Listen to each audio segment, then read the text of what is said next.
ሰላም ሰላም ውድ ተመልካች አድማጮቻችን የዛሬን የዕለተ እሁድ የወርቅ ዋጋ በጥሬው ልንነግራችሁ መጥተናል።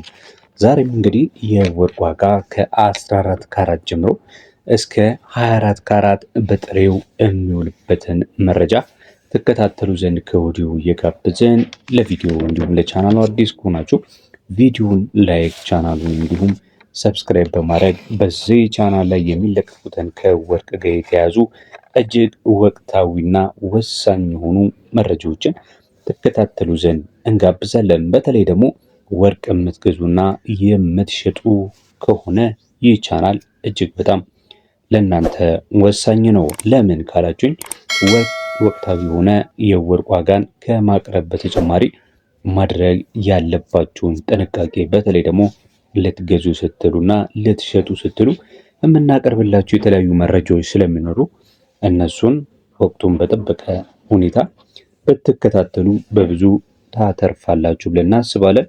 ሰብስክራይብ ስታደርጉ እንዲሁ የደውል ምልክቷንም በመጫን በሌላ ጊዜ በየዕለቱ የምንለቀውን የወርቅ መረጃን ለመከታተል እንዲያስችላችሁ የኖቲፊኬሽን መልእክት እንዲገባላችሁ ማድረግ ትችላላችሁ ማለት ነው። አሁን ዛሬ ወደሚመለከተው ወደ የወርቅ ዋጋ ከ14 ካራት ጀምሮ እስከ 24 ካራት በአሜሪካ ዶላር እንዲሁም ደግሞ በኢትዮጵያ ብር በጥሬው በስንት እየተሸጠ እንደሆነ አስመለክታችኋለሁ።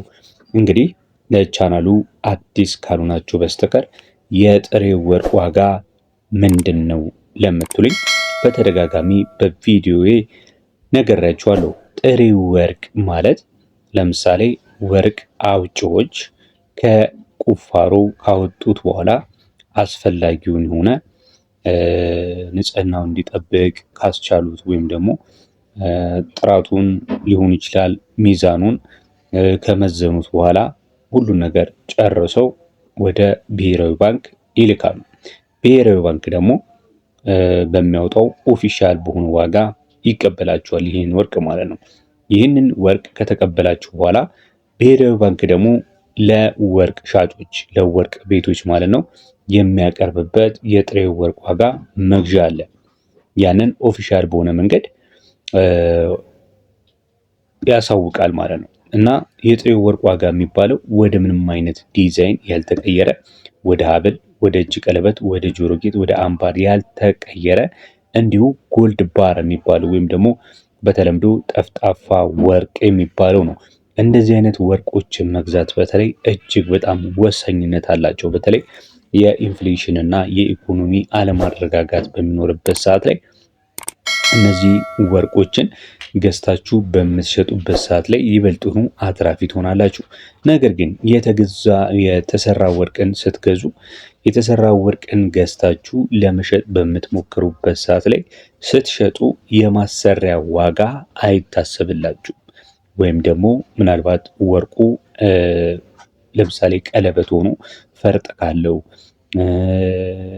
አጠቃላይ ምንም አይነት ነገር ፈርጥም ቢኖረው ዲዛይንም ቢኖረው ሊሽጠው ስትሉ እዛ ላይ ያለው ለዲዛይን የከፈላችሁት ስትገዙ ለመሸጥ ግን አይታሰብላችሁ። ፈርጡም ተቀንሶ ነው የምትሸጡት ማለት ነው። ስለዚህ ሞር የሚያወጣው የተሰራውን ወርቅ ከመግዛት ይልቅ ያልተሰራውን ወርቅ መግዛት ያዋጣል። ለምን ካላችሁኝ ደግሞ ብርን ለማስቀመጥ ስታስቡ ማለት ነው። ነገር ግን ለማጌጥ ስትፈልጉ ወይም ደግሞ ለጌጣጌጥ ስትፈልጉ ግን ምንም ጥርጥር የለውም። ምክንያቱም ጥፍጥፉን ወርቅ ይዛችሁ እጃችሁ ላይ ማድረግ አትችሉም፣ ወይም ደግሞ አንገታችሁ ላይ ማድረግ አትችሉም። የግድ የተሰራውን ወርቅ ዋጋ መምረጥ አለባችሁ ማለት ነው። 24 እና 23 ካራት ለኢንቨስትመንት እጅግ በጣም ወይም ደግሞ ለጠፍጣፋ ወርቅ ዋጋ ወሳኝነት አለው። ፈጠን ፈጠን ብዬ ያሉበትን ዋጋ ዛሬም እየተሸጡበት ያለውን የጥሬ ወርቅ ዋጋ እነግራችኋለሁ ማለት ነው። ታዲያ ቪዲዮውን ከመከታተላችሁ ወደ ውስጥ ከመግባታችን በፊት ላይክ ሳታደርጉ ከሆነ ያላችሁት እስካሁን በድጋሚ ላስታውሳችሁ ቪዲዮውን ላይክ ማድረግ እንዲሁም ቻናሉን ሰብስክራይብ አድርጉ።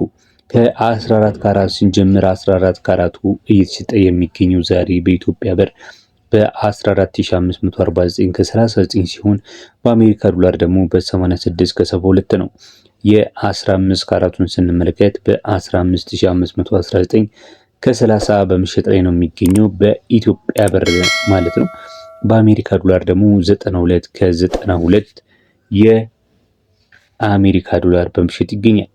16 ካራቱን ስንመለከት እንዲሁ 16 ካራቱ በ16489 ከ26 እየተሸጠ ነው የሚገኘው። በአሜሪካ ዶላር ደግሞ 99 ከ11 በመሸጥ ላይ ይገኛል። 17 ካራቱን በአሜሪካ ዶላር ስንመለከት በ105 ከ31 ሲሸጥ በኢትዮጵያ ብር ደግሞ በ17459 ከ22 በመሸጥ ላይ ይገኛል። በመቀጠል የምንመለከተው የ18 ካራቱን ወርቅ ዋጋ ነው። ይህ 18 ካራት ወርቅ ዋጋ በተለይ ደግሞ በአሜሪካውያን እንዲሁም በካናዳውያን በአውሮፓውያንም ዘንድ ተወዳጅነት አለው። ለምን ካላችሁ ደግሞ ጥንካሬው እጅግ በጣም ወሳኝ ስለሆነ፣ በተጨማሪም ደግሞ የተለያዩ ማዕድናቶችንና የከበሩ ድንጋዮችን በቀላሉ መያዝ ይችላል እንደ ሌሎቹ ካራቶች ስላሉን ማለት ነው። 18 ካራቱ በአሜሪካ ዶላር በ111 ከ50 ነው እየተሸጠ የሚገኘው። በኢትዮጵያ ብር ደግሞ በ18429 ከ17። ቅድም በኮመንት መስጫው ላይ አንድ ኮመንት አይቼ ነበረ። ውጪ ነው የምኖረው፣ ነገር ግን የወርቅ ዋጋ ሰሞኑን በ148 ከ67 እየተሸጠ ነው የሚገኘው፣ ያዋጣኛል ወይ? እኔ በ156 ነው እየገዛው ያለሁት፣ እየገዛው አስቀምጣለሁ ያለኝ ጉድ ግሬስ የሚል ኮመንት ሰጪ አለ። እና አሁን ያለበት ዋጋ ምንም የሚያሰጋ አይደለም። ምናልባት አንተ በ156 እየገዛህ ያለው የጥሬ ወርቅ ዋጋን ከሆነ ኖርማል ነው። ምክንያቱም 148 ማለት ኦልሞስት የ$6 ልዩነት ነው። ያ ደግሞ ብዙም እንትን አይደለም። በቅርብ ደግሞ ምናልባት የኢኮኖሚ እንዲሁም ደግሞ የፖለቲካል መረጋጋት ሲመጣ ከፍ ሊል ይችላል ማለት ነው። ስለዚህ የ$6 ወይም ደግሞ የ$7 ልዩነት ብዙም እንትን አይደለም ማለት ነው። ይሄ የሚያጋጥም ነገር ነው። ምክንያቱም 156 ሳይሆን 166 የነበረበት ሰዓት መኖሩን የቅርብ ጊዜ ትዝታችን ስለሆነ 148 ከ67 በተለይ በጥሬ ወርቅ በብሔራዊ ባንክ እየተሸጠ መገኘቱ ወይም ደግሞ በዓለም አቀፍ ደረጃ 148 ከ67 እየተሸጠ መኖሩ ብዙም እንትን የሚያስብል አይደለም። ስለዚህ ኖርማል ነው ልል እፈልጋለሁ። በተለይ ቪዲዮን እየተከታተልክ ከሆነ ማለት ነው። 20 ካራቱን እንመለከታለን። በመቀጠል 20 ካራቱን በ123 ከ89 ነው እየተሸጠ የሚገኘው። በኢትዮጵያ ብር ደግሞ በ19399 ከ13 እየተሸጠ ይገኛል።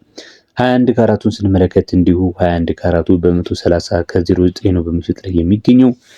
በኢትዮጵያ ብር ደግሞ 20339 በመሸጥ ላይ ይገኛል ማለት ነው።